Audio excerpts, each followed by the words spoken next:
cabeça. Senhor Deus e Pai, eu quero te pedir, em nome de Jesus, nos alcança aqui nessa noite, Senhor, com a Tua palavra, e nos permita não estarmos ouvindo ou atentando para aquilo que nosso coração próprio deseja para esse ano que se inicia, mas para que os nossos olhos estejam voltados a Ti, entendendo os Teus próprios desígnios, os Teus próprios propósitos, sobre o que é a nossa vida, para que estamos aqui, a fim de que neste ano que se inicia, nós coloquemos em correta perspectiva a nossa vida, à luz da vinda do Teu Filho. É o que eu te peço, em nome de Jesus. Amém. Querido, querida, neste mês de dezembro, o mês de dezembro é um mês de fechamento do ano no nosso mundo ocidental. Há outras culturas que fecham o ano em outras datas. O que importa, na verdade, é que nós entendamos que quando fechamos o ciclo de um ano, o ano foi nos dado a fim de que nós consigamos estabelecer e determinar tempos e datas. É do propósito de Deus que os homens marquem os tempos e as datas. Nós fechamos um ano após um ciclo onde o nosso planeta esteve percorrendo ao redor do Sol a sua jornada, e ele finda essa jornada fechando esse ciclo. Correto? É isso mesmo? Sim, né? Fechamos o ano. Acabamos mais uma etapa da nossa jornada. Felizmente nós temos à nossa frente 2020, não é verdade? Mas deixa eu lhes dizer uma coisa, nem sempre haverá mais um tempo à nossa frente. E é importante que nós aprendamos a marcar os tempos, entendendo que o tempo nem sempre é completamente disponível a nós. Estamos encerrando um ano, e no início deste mês de dezembro, eu propus-me a pregar uma série de sermões sobre Cristo, visto que nessa época de final de ano, especialmente época natalina, embora se fale do Natal, muito se tem esquecido de fato do real significado do Natal. Por isso eu propus-me a pregar 5 sermões sobre os 5 estados do nosso Salvador Jesus Cristo. Porque no final das contas, queridos, a nossa vida, desde o momento que nós nascemos, a vida que nós vivemos e a vida que nós entregaremos a Deus na nossa morte, ela toda diz respeito a Cristo. É tudo sobre Ele. E a fim de que nós pudéssemos pensar em como reconduzir as nossas vidas de modo correto, comecei pregando um sermão sobre o primeiro estado do nosso Salvador, que foi a sua encarnação. E vimos que na encarnação, Deus Filho se faz homem, vemos Deus se humilhando. O que contemplamos em Cristo quando vemos a encarnação? Contemplamos um Deus revelado que se humilha e se faz homem para vir ao lugar dos homens. O segundo estado do nosso Salvador foi a sua morte na cruz do Calvário. O sermão foi Contemple o Salvador crucificado. E o que nos é revelado de Deus quando vemos Cristo Jesus crucificado?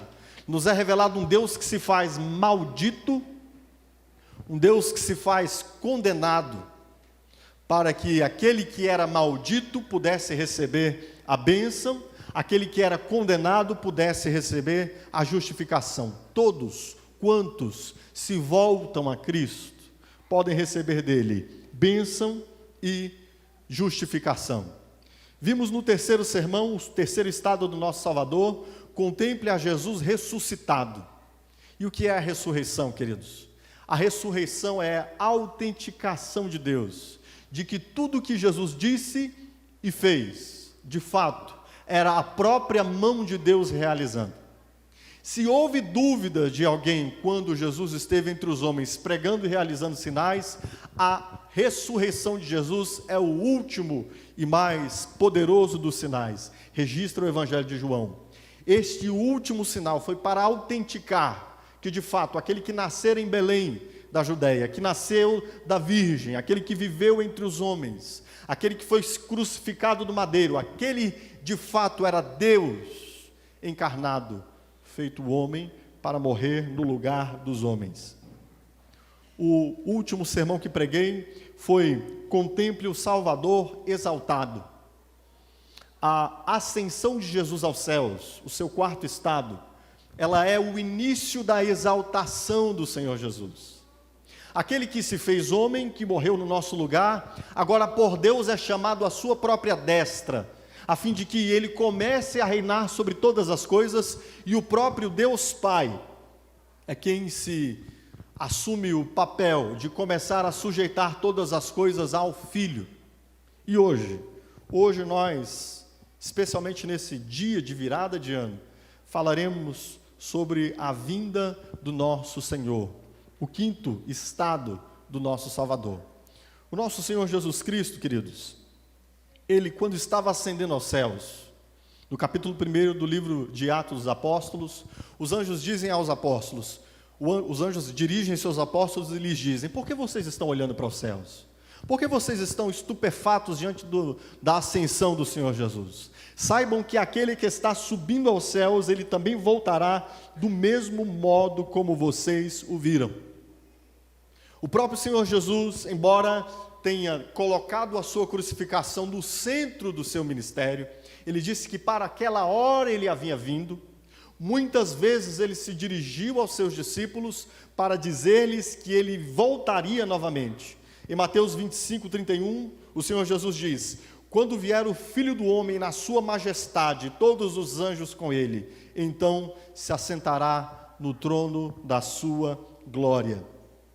Depois de ter visões, o apóstolo João, no capítulo 1, verso 7 de Apocalipse, ele diz: eis que vem com as nuvens, e todo o olho o verá, até quantos o traspassaram, e todas as tribos da terra lamentarão sobre ele.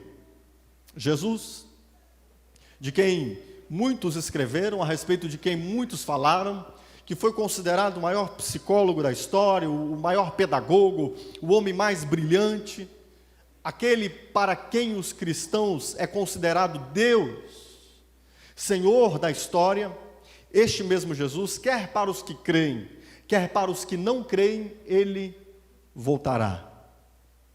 Estamos fechando o ano, não é isso? Eu disse para vocês que no fechamento do ano, nós temos uma insinuação de um tempo a ser acabado. Final do ano é isso. E de um certo modo, quando nós fechamos o ano, nós devemos pensar que em algum momento, o tempo todo, a história se findará, o tempo acabará. Esse percurso na história no qual nós estamos vivendo, ele se findará. E como esse tempo se findará? Esse tempo se findará com a vinda do nosso Salvador. Já não mais como servo sofredor, mas como rei vencedor, como justo juiz. É à luz disso que eu quero pedir que você abra comigo a sua Bíblia, em Apocalipse 19, nós vamos ler os versos 11 a 16. Para falar da vinda do nosso Salvador, em um momento pequeno como esse, só fazendo alguns recortes.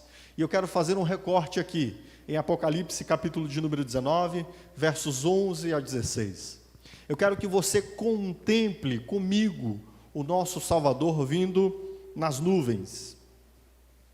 E em Apocalipse capítulo 19, logo após os santos de Deus cantarem dizendo: agora a noiva vai se encontrar com seu noivo, agora a igreja vai se encontrar com seu Senhor. Depois de ter concebido que ali aconteceria a vinda do Senhor, então João tem esta visão de Cristo vindo na sua glória. E o capítulo 19 de Apocalipse, a partir do verso 11, nos diz assim: João diz o que viu: vi os céus abertos, e diante de mim um cavalo branco, cujo cavaleiro se chama Fiel e Verdadeiro. Ele julga e guerreia com justiça. Seus olhos são como chamas de fogo, e a sua cabeça há muitas coroas, e um nome que só ele conhece e ninguém mais. Está vestido com um manto tingido de sangue, e o seu nome é palavra de Deus. Os exércitos dos céus o seguiam, vestidos de linho fino, branco e puro, e montados em cavalos brancos. De sua boca sai uma espada afiada, com a qual ferirá as nações. Ele as governará com cetro de ferro. Ele pisará o lagar do vinho, do furor, da ira do Deus Todo-Poderoso. Em seu manto e em sua coxa está escrito este nome: Rei dos Reis e Senhor dos Senhores. Amados, essa visão foi uma das mais gloriosas visões que João poderia ter tido. Nessa visão nós podemos ter uma perspectiva, uma dimensão da glória de Cristo vindo nas nuvens. E esse texto, embora muito denso, ou seja, porque ele é muito denso, eu preciso fazer um recorte aqui, e o recorte que eu quero fazer com você é que nós acompanhemos apenas os nomes que são dados ao nosso Salvador nesse texto aqui. O nome na cultura oriental é muito mais do que uma designação estética, é muito mais do que uma designação agradável ao som.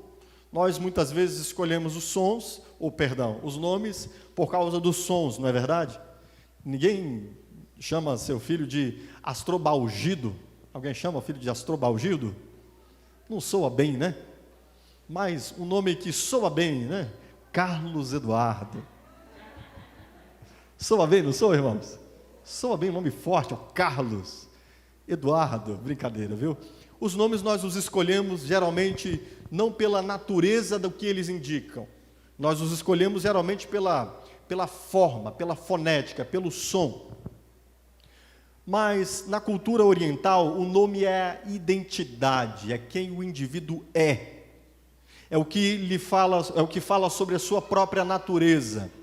E aqui, quando o Senhor está vindo, nesse texto, João descreve Jesus por 4 nomes. E eu quero me deter com você nesses nomes aos quais João descreve Jesus, para que nós tenhamos uma pequena perspectiva, contemplando o nosso Salvador vindo sobre as nuvens.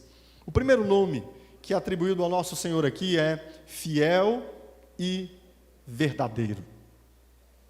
Ele é chamado de fiel, o fiel. Aqueles que nele creram podem se assegurar do cumprimento da sua fidelidade. Esse é o nome que fala demais àqueles que nele creem. Um dos nomes dados aos discípulos de Jesus nas Escrituras é crentes.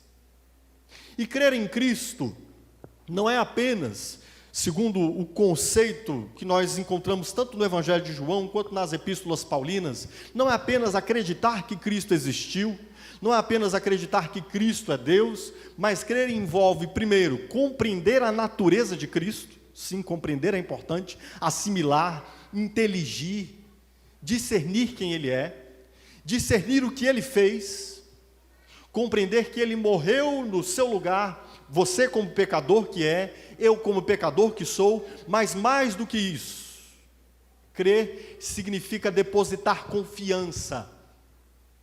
Crer significa depositar tudo que nós somos nele.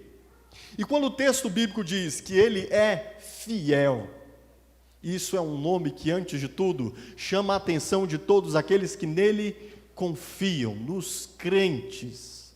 E eu estou usando a palavra crente aqui porque, especialmente no Novo Testamento grego, o adjetivo que é usado aqui para chamar Jesus fiel tem a mesma raiz do adjetivo do verbo que nos exorta a nós crermos. É o mesmo adjetivo, é a mesma raiz na língua. Nessa língua, então, nós somos chamados a crer e a confiar em Cristo. E quando Ele está vindo, como Ele é chamado? De o fiel. Ou seja, valeu a pena você crer. Valeu a pena você confiar nele. Valeu a pena você ter olhado para a cruz do Calvário e concebido que Ele ali morreu no seu lugar.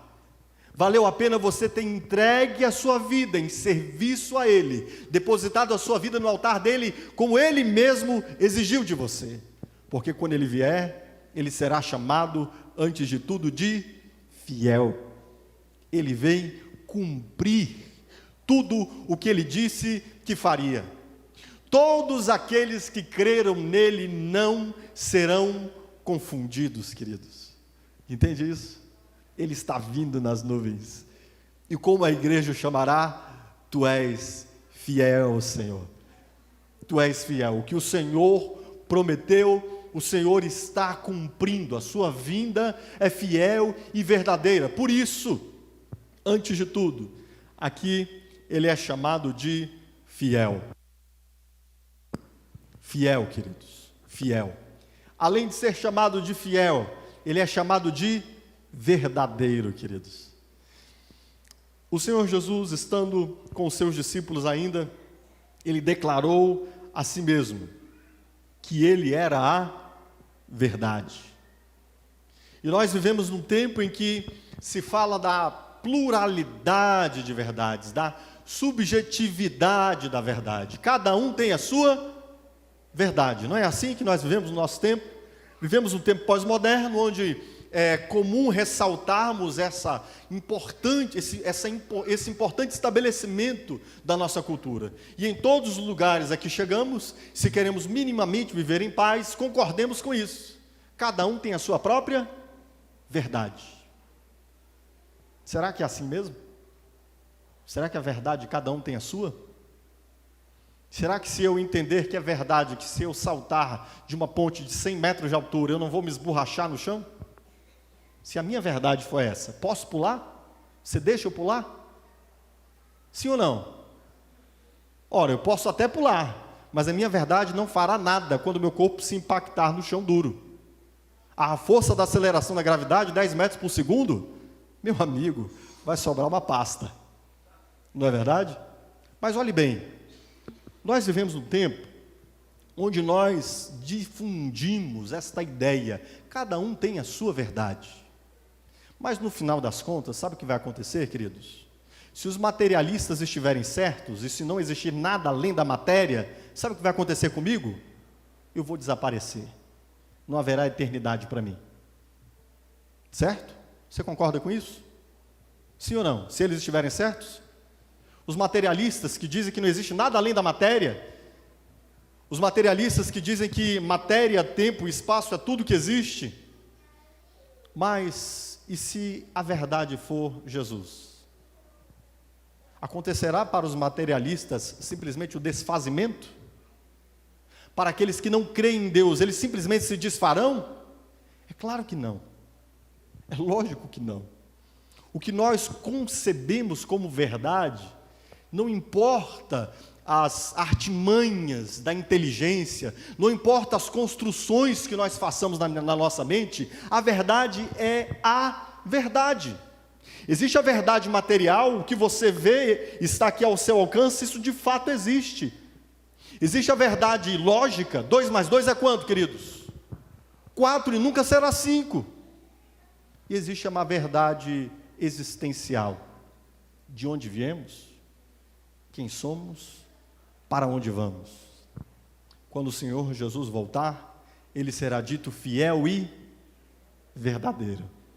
Ou seja, todas as filosofias, todas as visões de mundo deturpada, todas as pseudo-verdades que os homens têm construído, serão desfeitas à luz da glória do Filho de Deus. Quando ele vier, todos os homens o contemplarão e reconhecerão que ele é. E não há outro além dele. Ele é fiel e verdadeiro. Todos os falsos conceitos se desfazerão. Eu não sei se você sabe, mas até o século XIX se falava na geração espontânea da vida. Se imaginava, porque se via, por exemplo, animais mortos e dos animais nascendo vermes, se falava da geração espontânea. Se acreditava que a vida vinha do nada, a vida vinha do pó, a vida vinha da poeira, que os bichinhos se faziam na poeira. Louis Pasteur, cientista do século XIX, conseguiu provar que a vida só vem da vida. Nós, às vezes, temos conceitos que vão se perpetuando, que vão se estabelecendo, e a gente vai crendo nessas coisas, até que vem alguém e nos mostra a verdade. Quando o Senhor Jesus voltar, a verdade estará patente diante dos olhos de todos os homens, queridos. Todos os homens reconhecerão, quando eles próprios criaram castelos de areia para esconderem-se e encastelarem-se contra Deus.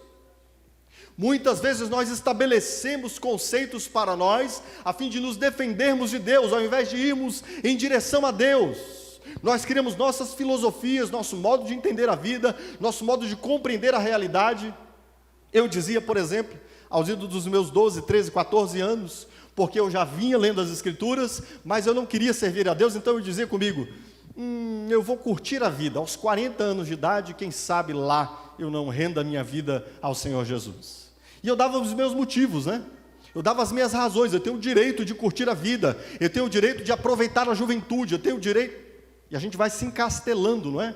A gente vai se dando direitos, a gente vai se dando regalias, enquanto na verdade, a verdade é uma só.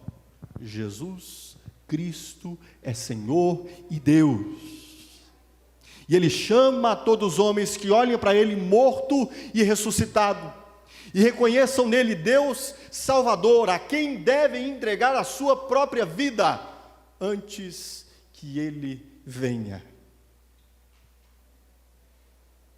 Eu me recordo, nessa minha jornada, que embora ali, querendo postergar um pouco esse tempo da minha entrega ao Senhor, uma oração eu fazia, eu dizia o seguinte: Senhor, não me deixa morrer antes que o Senhor me salve.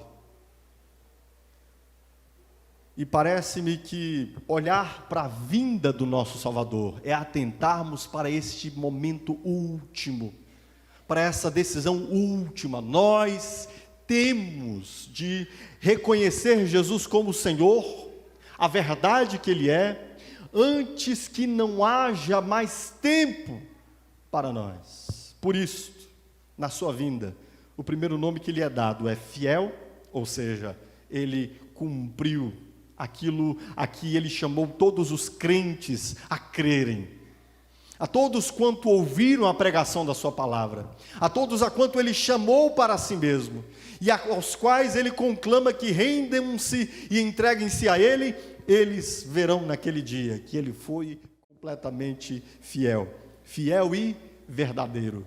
Todas as filosofias, todas as vãs construções dos homens se desfarão a uma como cinzas diante da vinda gloriosa do nosso Senhor, quando toda a realidade estará submetida a Ele e a Ele apenas. Ele é fiel e verdadeiro. Ele também é chamado neste texto de a palavra de Deus, está no verso de número 13. E o seu nome é a Palavra de Deus. Este é um dos nomes mais gloriosos de Cristo na sua revelação a nós, queridos. A Palavra de Deus, o dito de Deus, a fala de Deus. O que revela um homem, queridos? O que revela os pensamentos de um homem? Você pode até deduzir algo de mim, por exemplo, se você me vir assentado numa cafeteria, com uma blusa do Corinthians, um livro na mão, certo? Vestido, trajando de repente o quê? Um mocassim, uma calça esporte fino, uma camisa de botões de manga curta. Você pode fazer algumas deduções de mim, não pode? Pode. Pela capa do livro, de repente você vai entender quais são as minhas preferências literárias, quais assuntos me chamam a atenção, né? Se você olhar para a minha mão e ver essa aliança, você vai deduzir que eu sou? Não vai saber que eu sou casado com uma linda mulher, né? Há mais de 18 anos, mas vai saber que eu sou casado, pelo menos, né? Você vai poder discernir algumas coisas de mim, olhar para o meu aspecto, o meu modo de sentar, enfim. Mas o que revela o coração do homem, queridos? Sua mente é revelada nas suas palavras. Entende isso? A palavra revela o que nós pensamos, quem nós somos de fato. E Jesus é chamado de a palavra de Deus, amados. O verbo de Deus. O que esse nome nos fala sobre Jesus, queridos? Deus, de quem nós estávamos longe, distantes. Deus que para nós era um nome irreconhecível, uma verdade inalcançável, um conceito inatingível. Deus que para nós nós estávamos como que homens tateando no escuro, tentando achá-lo. De repente Deus vem e fala a nós. Ele é a sua própria palavra. Jesus é a palavra de Deus. Se antes nós não tínhamos como conhecer a Deus, a palavra se faz carne, vem habitar no meio de nós. Para quê? Para que nós que estávamos cegos pudéssemos ver. Para que nós que estávamos com os ouvidos agravados, estávamos surdos, pudéssemos ouvir. Ouvir o quê? Ouvir as próprias palavras de Deus. Ver a palavra de Deus encarnada. Entender a mente do próprio Deus. Discernir os caminhos de Deus. Antes de ouvir Cristo, nós nos considerávamos boas pessoas, bonitinhos até, cheirosinhos quem sabe, mas à medida que nós ouvimos Cristo e reconhecemos que somos pecadores, à medida que nós ouvimos Cristo e reconhecemos a sua santidade, a sua glória, a sua justiça, à medida que nós vemos Cristo e contemplamos, olhando para a sua própria glória, que nós nada somos, à medida que isso acontece, nós vamos conhecendo que Deus é santo, santo, santo. Uma feita, o Senhor Jesus chamou os seus discípulos para perto de si, subiu ao monte e lá ele permitiu a transfiguração da sua face, do seu corpo. Ele foi transfigurado diante dos discípulos. E o que os discípulos viram? Glória. Uma vez, o profeta Isaías viu o Senhor Jesus. Sabe como ele viu o Senhor Jesus? Assentado sobre um alto e sublime trono. Os próprios anjos tinham vergonha de olhar para a face do Senhor Jesus. Jesus veio revelar a nós um Deus glorioso e santo. Quando os discípulos estavam naquele barquinho no mar da Galileia, a tempestade arrastando o barco para o fundo do mar, de repente Jesus levanta, queridos, e diz o quê? Aquieta-te, mar. Bastou uma palavra dele. Pedro temeu e tremeu diante da presença gloriosa de quem é Cristo. Nós fizemos deuses conforme a nossa própria imagem. Olhe para os mitos antigos, os mitos gregos, os mitos babilônicos. Fizemos deuses pérfidos, deuses ladrões, deuses mesquinhos, deuses egoístas, deuses adúlteros, deuses beberrões, deuses feitos segundo a imagem da nossa corrupção. Mas Cristo vem, e aqui nós contemplamos um Deus santo, perfeito, imutável, glorioso. Ele é a palavra de Deus porque Ele revela a nós a natureza da santidade de Deus, queridos. Ele é a palavra de Deus porque Ele revela a nós a natureza do amor de Deus. Os deuses mesquinhos dos homens e suas próprias histórias eram deuses que, olhe para a mitologia grega, por exemplo, deuses que trapaceiam contra os seus seguidores. Quando nós olhamos, por exemplo, para o hinduísmo, vemos o principal deus do hinduísmo cortando a cabeça do próprio filho para colocar uma cabeça de elefante. Que coisa absurda, né? Deuses que nós fizemos com as nossas mãos. Mas o Deus revelado por Jesus Cristo, queridos, aquele que é a palavra, Ele revelou um Deus que ama, a ponto de Deus entregar o seu próprio Filho para morrer no lugar do homem pecador. Ele é a palavra de Deus. Ele é a palavra de Deus que revela Deus santo e ao mesmo tempo um Deus que ama. Por isso é que aqui nós vemos Jesus sendo revelado, sendo manifestado por este nome, a palavra de Deus. Por meio de Jesus Cristo nós conhecemos a mente de Deus e sabemos que Deus, havendo projetado criar o homem, mesmo sabendo que o homem cairia, Deus designou criar o homem, permitir a queda do homem, enviar seu Filho na história para restaurar o homem perdido, a fim de que na consumação dos séculos, Deus faça juízo e possa dar salvação a todos quantos se achegam a Ele, e possa dar também condenação a todos que negarem o seu Filho. Jesus revela a mente de Deus, e não se engane, Jesus não revela apenas a mente de um Deus santo, um Deus que ama, mas também a mente de um Deus justo. Nas palavras de Jesus, por muitas vezes, Ele fala de si mesmo vindo como juiz para julgar este mundo, e por isso mesmo, na pregação apostólica, uma das principais mensagens era a afirmação de que Jesus em breve viria como juiz, e o chamamento ao arrependimento, enquanto é tempo de conversão. Jesus é a palavra de Deus. O que mais é dito a respeito de Jesus? Que no outro nome é dado um outro nome nesse texto, o qual nós não conseguimos saber qual é, mas isso também nos fala muito. No verso de número 12 é dito que ele tem um nome que só ele conhece e ninguém mais. Isso é extraordinário. Embora nós não saibamos que nome é este, é dito que ele o sabe e ninguém mais.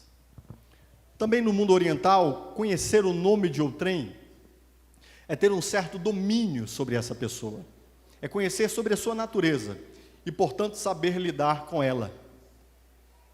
Mas de Jesus é dito nesse texto que ele tem um nome que somente ele sabe, e que ninguém mais sabe.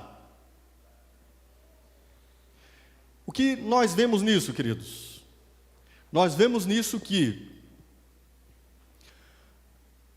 quando Jesus vem revelar Deus a nós, Ele vem revelar aquilo que nós podemos compreender, assimilar, conhecer, mas que, mesmo tudo que Cristo revelou de Deus a nós, ainda é muito pequeno diante de quem Ele é. Certo, queridos? Ok? Quando você toma uma criança de 5 anos de idade, 6 anos de idade, você no máximo vai conseguir fazer essa criança assimilar de matemática as ferramentas básicas da ciência. Contas de soma, quem sabe você comece algumas contas de multiplicação, de subtração, de divisão com a criança, mas uma criança nessa idade nunca vai compreender a fórmula de Bhaskara, nunca vai compreender questões complexas de matemática. Assim também nós. Aquilo que Cristo revelou de Deus a nós é diminuto ainda diante de quem Ele é. Na verdade, nós teremos a eternidade para conhecê-lo, e isso ainda não bastará. É extraordinário Cristo, porque quanto mais você o conhece, mais você sabe que há o que conhecer nele. Ele é um Deus que nunca nós alcançaremos de modo pleno sua própria natureza. Ele tem um nome, Ele é em si mesmo aquilo que nunca ninguém completamente saberá. Isso é extraordinário. Nós sabemos que temos um Deus que... Eu acho lindo quando a Escritura fala do modo como Deus governa o mundo, porque isso fala um pouco sobre a grandeza de Deus no mundo. Quando o Senhor vem a Jó e confronta Jó em sua ignorância, o Senhor pergunta a Jó: Jó, você sabe, você ouve, quando os filhotes dos corvos clamam a mim pedindo alimento? Você já pensou alguma vez que até os alimentos dos filhotes dos corvos é Deus quem dá? Deus pergunta a Jó: Jó, onde você estava quando eu disse ao mar e às suas ondas soberbas, fique até aqui, e até aqui será o seu limite? Você já parou para pensar que o peso da terra, o peso da lua, a força gravitacional que existe na atração da terra e a lua, que permite que as marés e as ondas sigam seu curso e deixem seu curso, que foi Deus que estabeleceu cada grama do peso da terra e da lua, a distância entre uma e a outra, e o governo das ondas do mar, a partir dessa relação de peso? Que coisa extraordinária, queridos! Quanto mais nós conhecemos o mundo que Deus criou, mais nós ficamos abismados daquilo tudo que Deus realizou. Deus é um Deus que nunca será alcançado completamente pela nossa mente, e é esse nome que é dado ao Senhor Jesus aqui, um nome que ninguém conhece, um nome que só Ele mesmo sabe. Por fim, é dito sobre Jesus um último nome. Ah, queridos, este nome é glorioso. O último nome que é dado ao Senhor Jesus nesse texto é dito: e sua coxa está escrito Rei dos Reis, Senhor dos Senhores, Rei de todos os reis, Senhor de todos os senhores. O Senhor Jesus veio como servo, sendo rei. Sendo rei, humilhou-se à morte de cruz, como um escravo, como um condenado, como um maldito. Mas no texto que vemos em Apocalipse e em diversos outros textos das Escrituras, nos é dito que ele virá, por fim, como ele de fato é, como rei sobre todos e Senhor sobre todos. O Senhor Jesus veio como servo, ele voltará como rei. Nesse texto há alguns retratos do reinado de Jesus em sua vinda.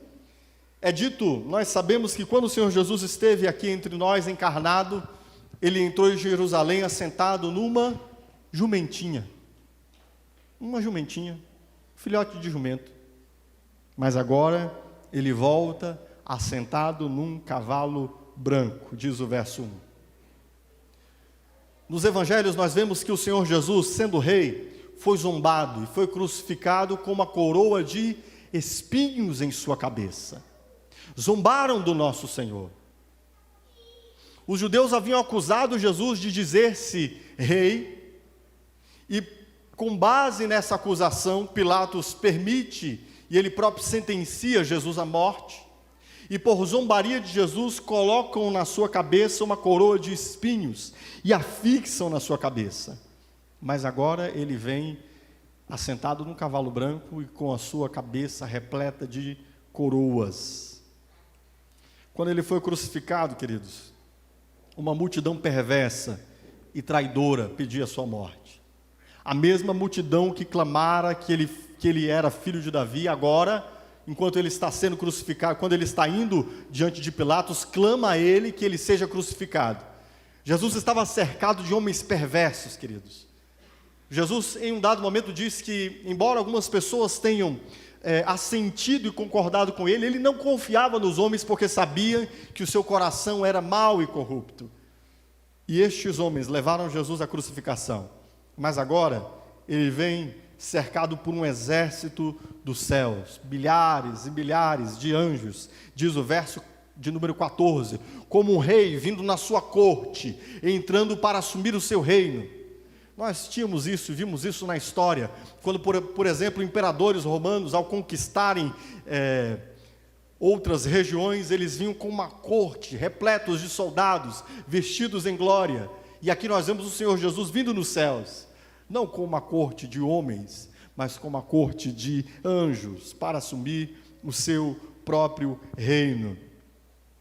A única semelhança entre Jesus crucificado e o Jesus vindo em glória é que os reis, eles entravam nas cidades, geralmente vestidos com toda pompa, com vestidos belos, suas roupas magníficas, mas aqui é dito que o Senhor Jesus vem reinar, ele está vestido com um manto salpicado em sangue. O que isso nos fala, queridos? Isso nos fala que a glória de Cristo está no seu sangue derramado na sua morte. Ele é um rei que, ao invés de vestir-se de roupas belíssimas para vir ao encontro daqueles por quem reinará e sobre os quais reinará, ele vem vestido com uma roupa salpicada de sangue, queridos. Essa é a glória de Cristo.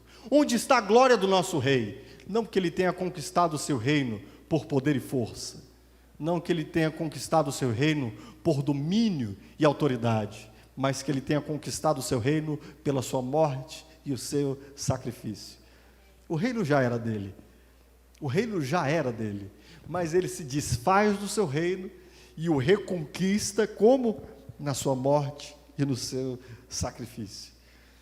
E aí nós temos então a entrada triunfal do Rei dos Reis e Senhor dos Senhores, queridos.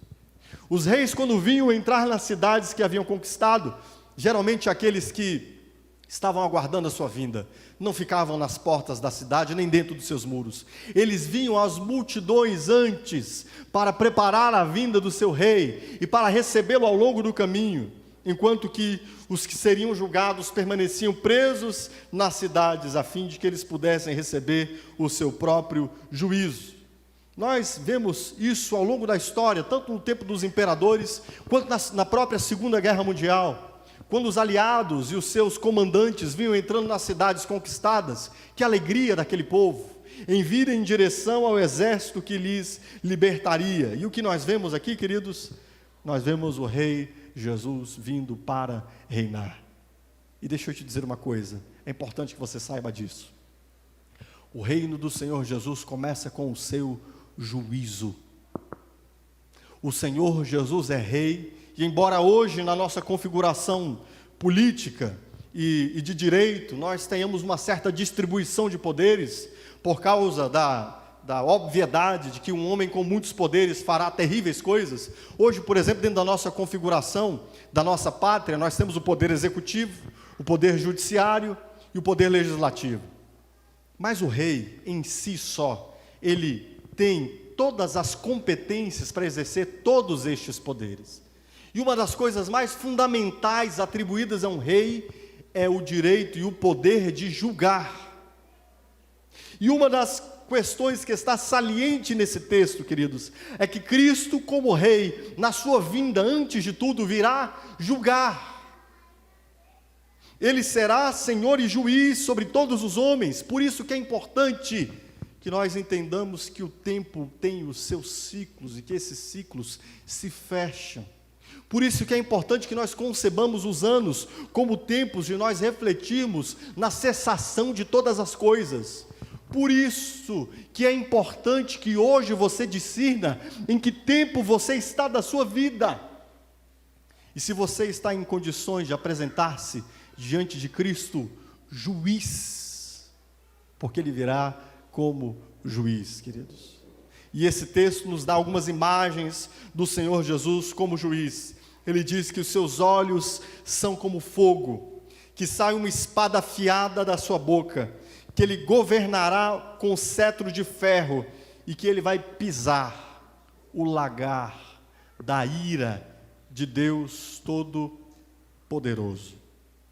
Portanto, deixa eu lhe dizer uma coisa. A vinda do Senhor, a sua vinda, ela será dia de terrível aflição e angústia, e dia de suprema alegria e regozijo. As duas coisas a um só tempo.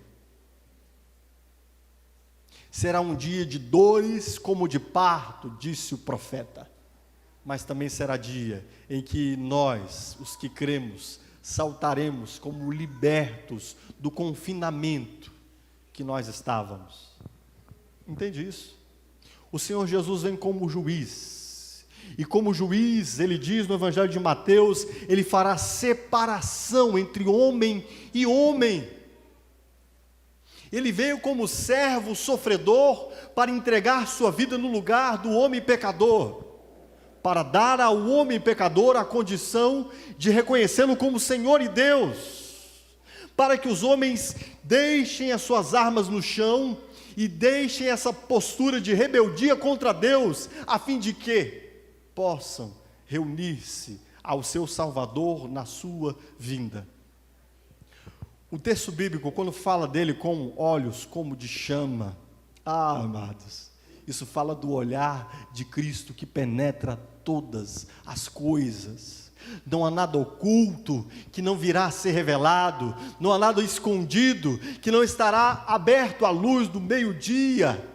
Não apenas os atos dos homens, mas a própria intenção do coração de cada um de nós será revelada diante do palco de Deus. Seus olhos são como chamas de fogo.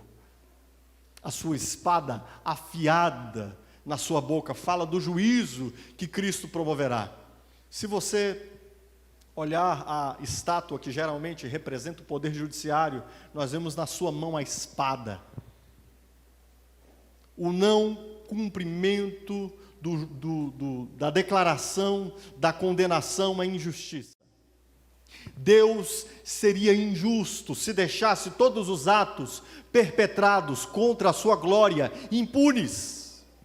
Deus não seria Deus que é justo e perfeito, se não houvesse um julgamento sobre todos os homens, sobre todas as impiedades, contra todos os pecados, antes de tudo, consumados contra a sua própria glória.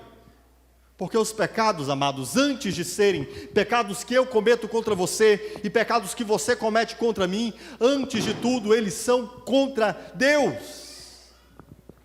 E por isso é que o Senhor Jesus, quando veio a este mundo, conclamou, o primeiro sermão do Senhor Jesus, registrado em Marcos, é: arrependam-se.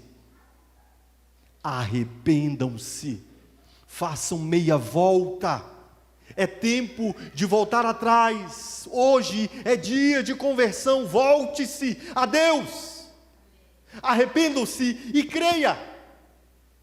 O arrependimento apenas não basta, porque a culpa permanece lá, embora arrependido, mas se você olhar para o crucificado, você verá que Ele é capaz não apenas de te dar uma nova vida, mas de perdoar todas as suas transgressões.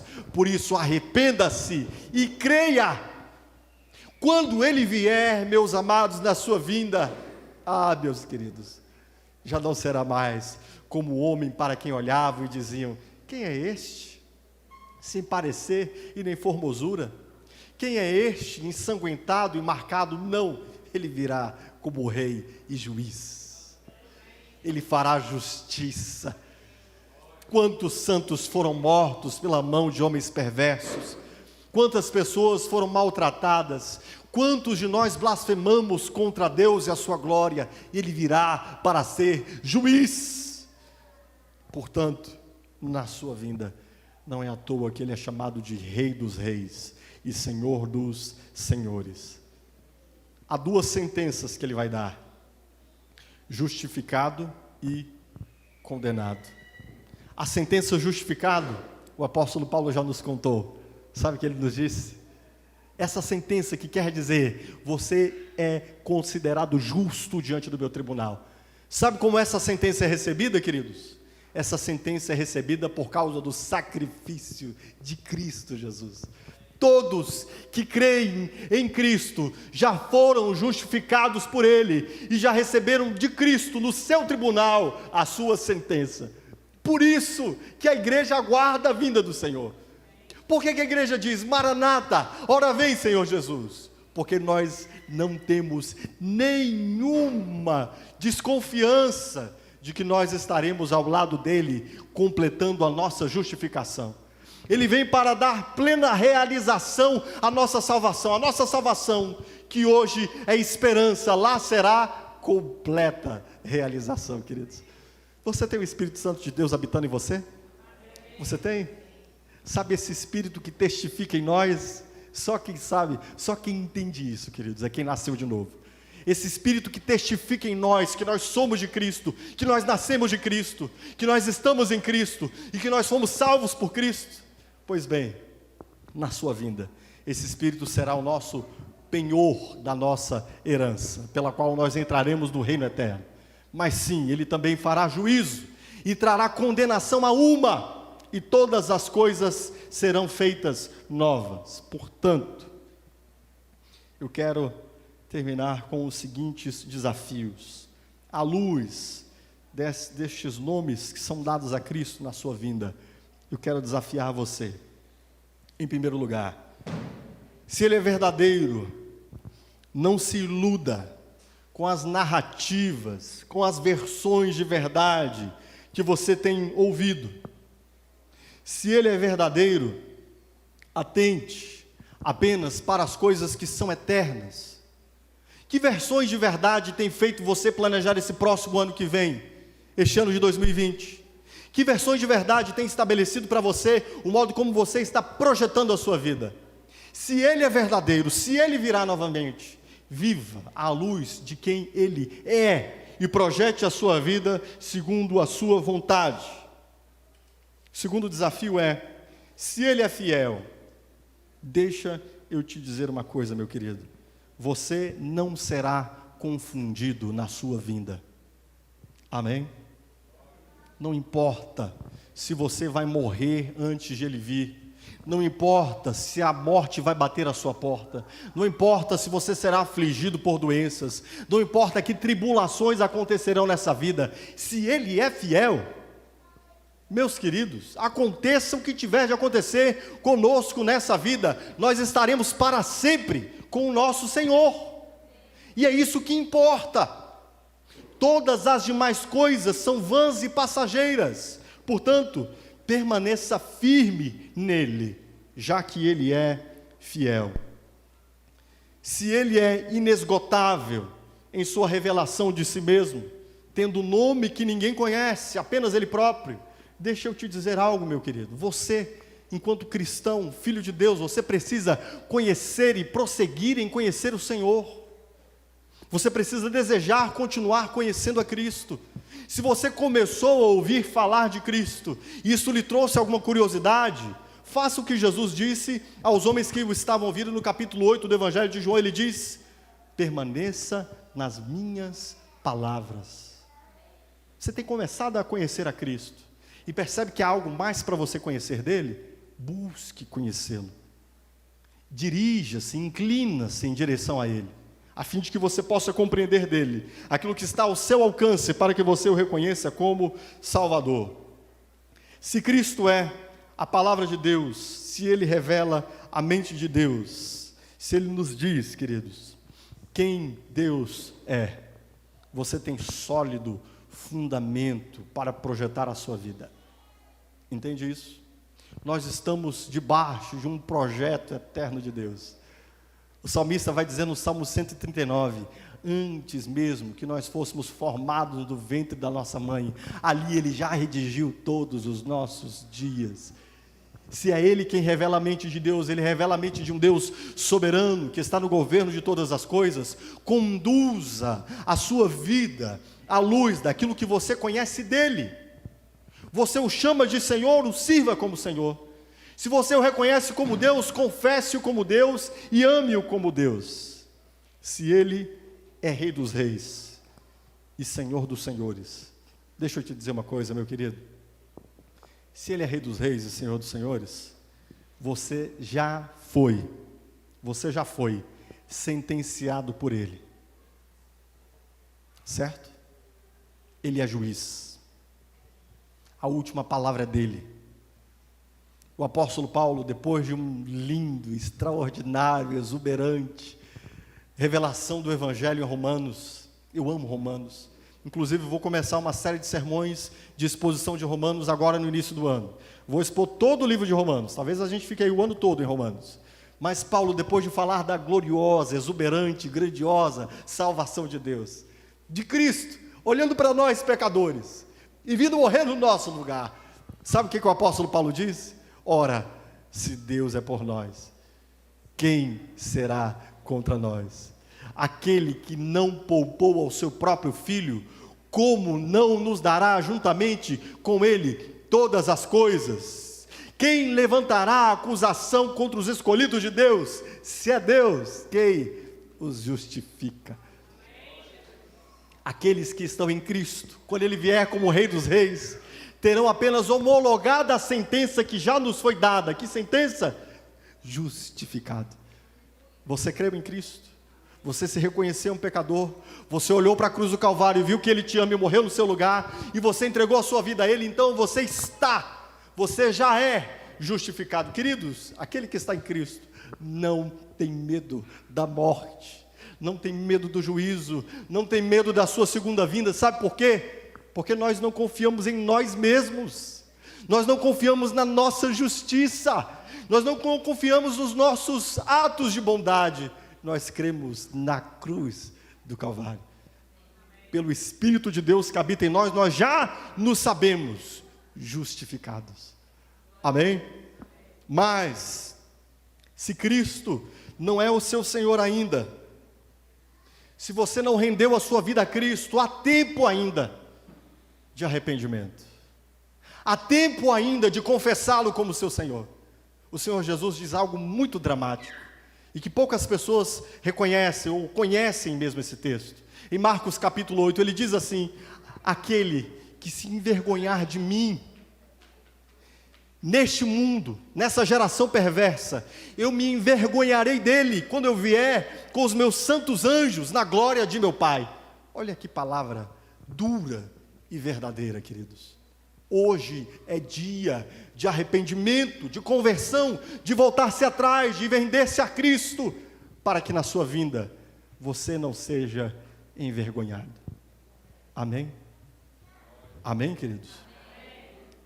Por fim, meu último apelo a você: não inicie este ano de 2020 olhando apenas para 2020. Olhe para a eternidade, queridos. Olhe para a vinda do nosso Senhor. Esses dias eu fui tomado de uma revelação, uma epifania, uma compreensão. Eu me vi chegando aos meus 38 anos de idade. Vou fazer daqui a pouco, em fevereiro. E sabe o que me alegrou muito? Eu estou mais perto do meu Senhor. A minha vida está acabando. Isso está me trazendo para mais perto do meu Salvador. Às vezes nós vivemos como se a nossa vida fosse perpétua, né? Olhando para o ano 2020, não, temos 2020, 2021, 22, 32, 52, 92, 152, 2192. A nossa vida é tão curtinha, meus irmãos. Eu conheci o meu Salvador há 22 anos atrás. Caramba, já faz algum tempo.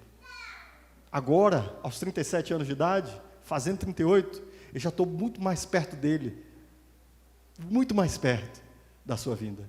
Não viva 2020 olhando apenas para ele. Olhe para a eternidade. Viva esse ano, projete esse ano, sabendo que Jesus voltará, e que aquilo que vivermos para a sua glória, isso se perpetuará para todo o sempre. Amém? Coloque-se em pé, amado. Coloque-se em pé, amada. Hoje é dia de você converter-se ao seu Senhor. Hoje é dia de você colocar a sua vida diante dele, para viver para a sua glória. Não existe um tempo mais apropriado que o dia de hoje, para você colocar a sua vida diante do Senhor e para a sua própria glória. Amém? Curva a sua cabeça, meu querido. Senhor, eu quero te agradecer, porque o Senhor virá. Obrigado, Senhor, obrigado por nós sabermos que o Senhor virá. Obrigado porque isso é tudo que nós esperamos. A tua igreja aguarda, a tua igreja clama, Maranata. Nós estamos esperando a tua vinda, Senhor. A tua palavra nos fala da glória do teu nome na tua vinda. A tua palavra nos fala da manifestação da tua majestade na tua vinda. E a tua palavra nos diz que a tua igreja se alegrará e celebrará na vinda do Senhor e do seu reino. Permita que os teus servos, Senhor, iniciem esse ano olhando para a tua vinda, vivendo para a tua glória. Permita-nos, Senhor, que nós concebamos os projetos e propósitos desse ano diante do Senhor e da tua presença, considerando este pequeno tempo que nós vivemos à luz da eternidade. E que assim, hoje aqui, as decisões que os teus filhos firmarem de te seguirem, de se renderem a ti, possa ser estabelecida diante do Senhor e para a tua glória, e o Senhor mesmo possa, a partir daqui, iniciar uma nova vida, vida eterna, sobre os teus servos. É o que eu te peço, em nome de Jesus. Aplauda o Senhor, querido.